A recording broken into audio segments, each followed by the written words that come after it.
Hey there, thank you for joining me for another episode of Total Ramblings. It's 20 to 4 on the Monday the 1st of September 2025. I've had the day off work for reasons I will go into in a minute.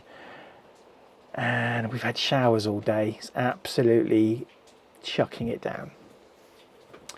So, been a funny few days really. Had a bit of a car weekend. So first of all, Saturday just gone was Hooverville. And I was meant to go to Hooverville. And I didn't go to Hooverville. And I can't face leaving the house for lengthy periods at a time. Oh, the irony when you hear what happened later on today. Because something disastrous is going to happen. I've got water absolutely intent on entering my house through any means it possibly can. And I feel bad about not going because there was a tribute to Siobhan and I kind of wanted to be there for that. Kind of turns out I think it was just Steve on the stage with a few others reminiscing. But it's not the point. But you see, if I leave the house to have a good time, nasty things happen to the house. So I couldn't face it. Anyway, last week I had 2 text messages and 2 emails from Hendy Ford, from whom I bought my car, offering me a loyalty bonus, wanting me to come in and telling me that my finance agreement had expired on August the 22nd, which I was pretty sure wasn't correct, but anyway. So I booked an appointment for Saturday morning, and I was bricking it because I thought, well, if my finance agreements come to an end, then that means I could pay a lump sum, give the car back, take out a new finance agreement, or get a new car, which would mean a new finance agreement. And I'm a little bit worried that I would have got declined for this because I'm a bit shit with money. And I kind of had visions of them taking the car away. So I had an appointment for 9 o'clock Saturday morning. And I got there. I got there early. I got in early.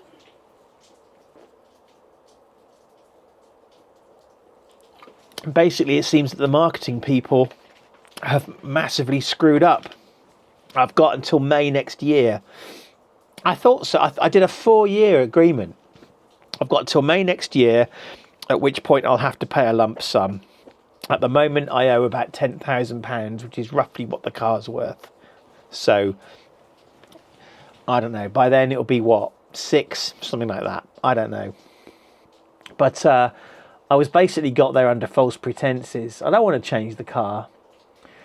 Technically speaking, Liz is entitled to a Motability car, but while she's in hospital, she's not getting paid any of her benefits from the Department of Work and Pensions. So she's not actually entitled to that car until she's out of hospital. But also Anthony is entitled to a Motability car. Now the thing is, we've looked into getting a Motability car, which would basically mean Anthony and or Liz, as applicable, sacrificing some of their benefits to pay for a car. Number one, of course, it wouldn't be them driving the car, it would be me. And, there's an argument to say that the use of the car has to be for the benefit of the patient. So obviously it would be for driving the patient around, taking them shopping, etc., etc. Now, it's a bit of a grey area as to whether me driving the car for my work to keep the family active in terms of paying the bills, that seems to be acceptable from a Motability perspective, but it could be stretching the rules a little. So Liz and I, about 6 months ago, we half-heartedly looked at, what was available through Motability. And I want a Ford. I want something that's easily maintainable. But the problem is modern cars are very high up because everyone's into SUVs, and they also have massive batteries underneath. And we can't have anything too high up because Liz can't step into it. So anyway, this is all by the by. Essentially, I'm not changing my car. I've got until May. Then I need to sort out some alternative finance or whatever. And, you know, that's the situation as it stands. So, yeah, don't need to worry about that right now. So that's good. And another thing that I've had done is, it was fine. Came home Saturday, just kind of monged around a bit. I've just finished a TV series called Archive 81 on Netflix, which is utterly superb. And I know I'm very late to the game. Sorry, I'm looking for a camera. I know I'm very late to the game on this, but it's really, really good. And I really enjoyed it. So if you haven't seen Archive 81 on Netflix, I thoroughly recommend it. I also watched a film, The Andromeda Strain, which I'd never seen before. Been on my to watch list for a while. And I watched The Thursday Murder Club. Sunday, I went and had my usual Sunday lunch, spent the day with Liz, which brings us on to today. Today I had a car service, which I've had booked for a while, and I knew what the cost of the service was going to be, £348.50, and I booked a waiting appointment for 8:30. I got there at 7:30 because I like to get to places early, checked the car in. They said to me, did I want it cleaned? I said, well, how much is that? No charge. Okay, fine. They knew I was waiting. Now, here's the thing, right? For a few days ahead of this appointment, I was getting text messages and emails saying, hey, do you want to check in? And I'm kind of like, what's the fucking point?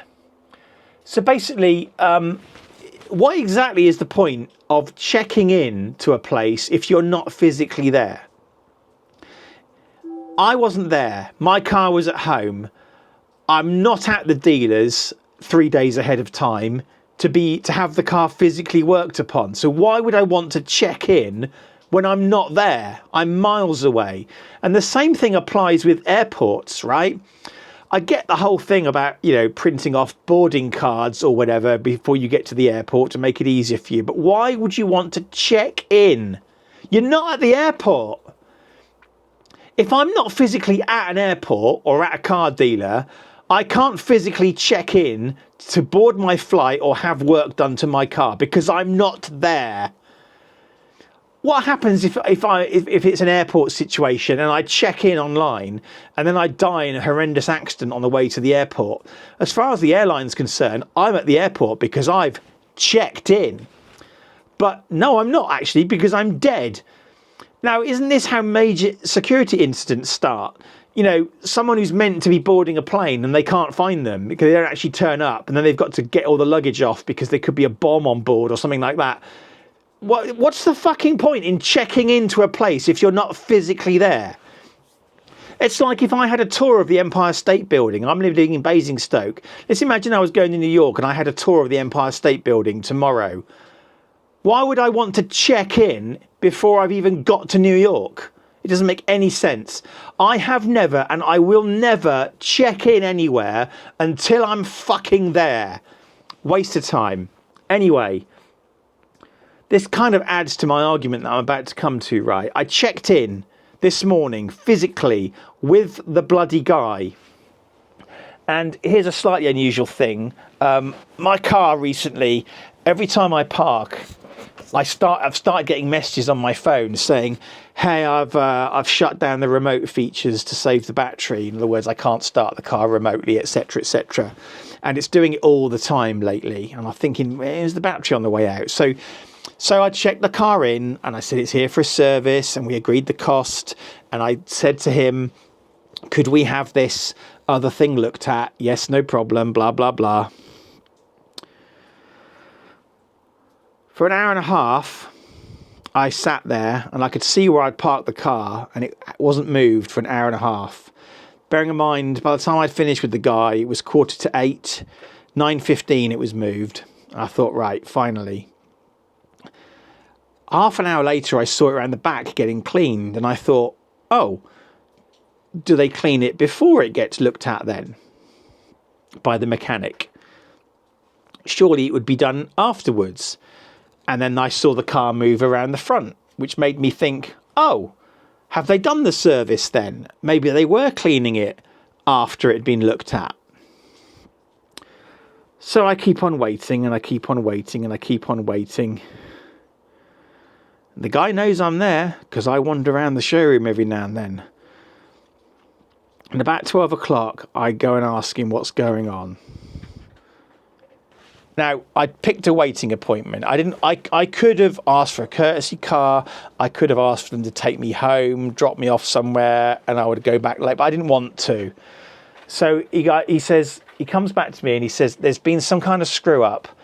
Basically, my car's got lost in limbo between checking in, which I physically didn't do it online. I physically checked in with a real person, right? So this online check-in, irrelevant. And after 4 hours, they hadn't even started work on the car. The appointment clearly said I'd be waiting. Anyway, and they said, oh, we didn't know it was there. Well, I call bullshit because I'd seen it being cleaned, right? Anyway, I was really hungry. I popped out to get something to eat. They said it would be about an hour and a half, which usually means about 2 hours in my book.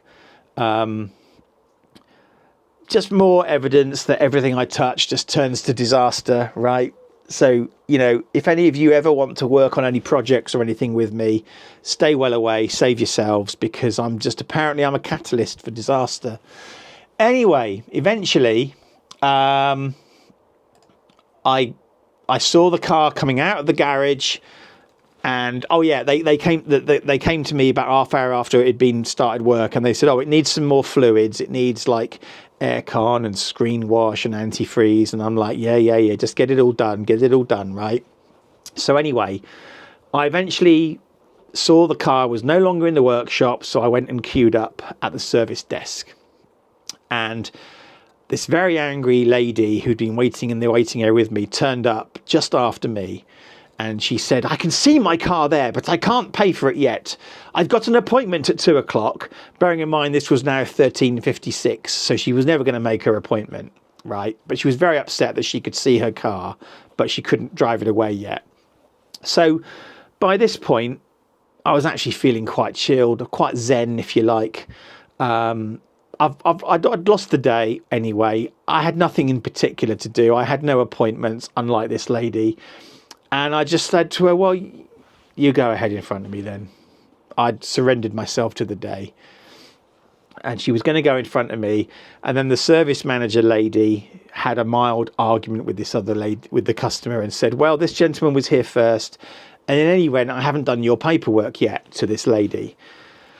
And so this lady says, well, see to him then, and quickly. Very angry she was.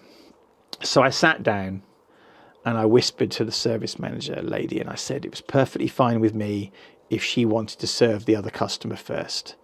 She said that was very nice of me, and so I sat to the side and she served this other lady. So anyway, this other lady, she continues to be a bit annoyed and irate and what have you. And I thought I'll have a bit of fun with her, because she was complaining that she'd been waiting for an hour. Now, it was 2 o'clock by this point. So I said, well, I've been here since 7:30 on a waiting appointment. And she kind of looked stunned by this and kind of took the wind out of her sails a little bit. So then she started whinging to the service manager kind of on my behalf, what an inconvenience this must be for me. So I thought I'll have a little bit more fun with her. And I said, well, you know, when you've had a wife in hospital for nearly 2 years, and, you know, I'd spent £50,000 on renovations and works to the house, only to be told very recently that she couldn't come home. I said, there's not a lot of point really getting upset about relatively minor things like this. I said, our son's got this illness, this genetic disease, blah, blah, blah. And that knocked her off course completely. I'm a terrible person. Yes, I know I am. I'm a terrible person. Anyway, I finally got round to being served, and I like to play a game of guess the bill. And I knew I had some extra fluids and things, so I guessed at £408. And the service manager lady said no, it was more than that. The final bill was £492. So basically, for a bunch of extra fluids, it was about 150 quid. Anyway, but she didn't charge me that. Without me asking, she immediately said, before she even gave me the total, she said she was giving me a discount. And she said she was really sorry about the screw up with the waiting appointment, and she was really sorry about the other angry customer, and that she really appreciated allowing her to go first, and that I was a very nice person. And I'm like, well, none of these things are your fault. And she was very sorry about my wife, blah blah blah. She gave me a discount. The final bill that I paid was about £370. She gave me a discount of over £120. And I've paid £12 over what I thought the whole thing was going to cost me. So that's really nice. And, I'm not saying I'm a perfect person. And I've certainly lost my shit before, including on this vlog. But I'd kind of surrendered myself to the day by this point. And I just thought, let's just see where the day takes us, And it seems that by being chilled and zen, it saved me some money, which is nice. So, can't complain. She took me out to the car, and she said, "This is supposed to have been cleaned." And I said, "Well, it's cleaner than it was before." But she said it wasn't up to her standards, and she said if I wouldn't mind waiting 10 more minutes, she'd get it cleaned again. So she drove it round the back again and got it cleaned a second time. So in total, I was there for 7 hours, but I got a substantial discount for being nice. It just goes to show that being nice can get you places. It's happened a few times in my life. I was once out with Siobhan at the Spruce Goose, which is a beef eater restaurant. And we were having banter and a laugh with the waitress. And she gave us a discount. That was just for being nice. So, that's how my day ended. On the way back, I popped in via my GP. I've finally booked my diabetic appointment, which has been overdue for ages. That's to be later on this month. And I've been given a physio appointment for Saturday for my sciatica. 54 years old, and I've been looking after my back for all these years because I'm tall and I knew I would be prone to back problems, and it's finally started, and it's agony. So, that was my story about being nice. So, I am feeling pretty zen at the moment. I've no doubt that something will come along to shatter that goodwill in a minute, but there you go. So, thank you for listening to me just ramble on and on and on. This is the essence of total ramblings, I suppose. Please remember to do all the usual YouTubey stuff, like, subscribe, comment, share, hate, diss, whatever you want. All right. Hopefully I'll see you in the next episode. Bye-bye.